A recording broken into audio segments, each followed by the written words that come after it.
today we're going to do something slightly differently. We're going to hear from a chorus of CGD experts. You know, it's been an important year for development, so what do they think have been the standout moments of 2015?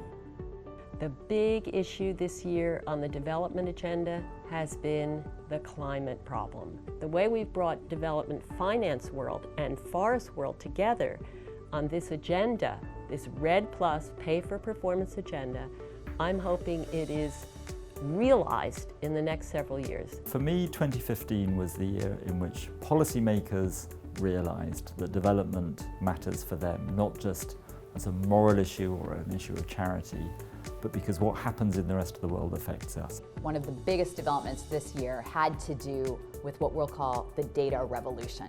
We have to measure progress better. We have to measure baselines, we have to understand where we are. I think it's very significant that this year the Sustainable Development Goals have included a target on identification.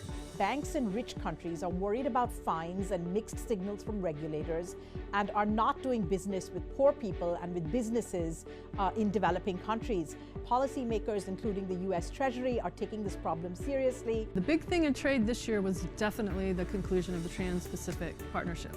I think when people look back in a decade at 2015, they're going to remember this year as the turning point year on the international politics of climate change. From the economic growth perspective, 2015 has really been a bad year, actually the worst since the early 2000s.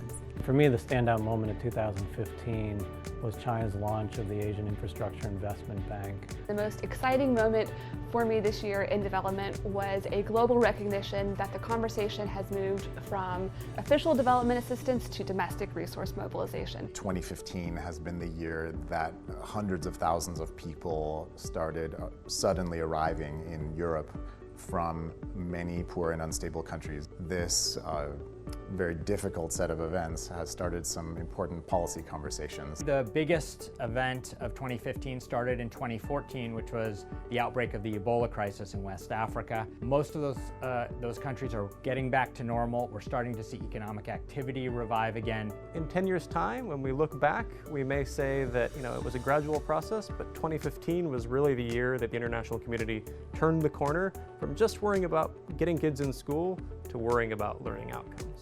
For the first time ever, there was no cases of polio anywhere in Africa.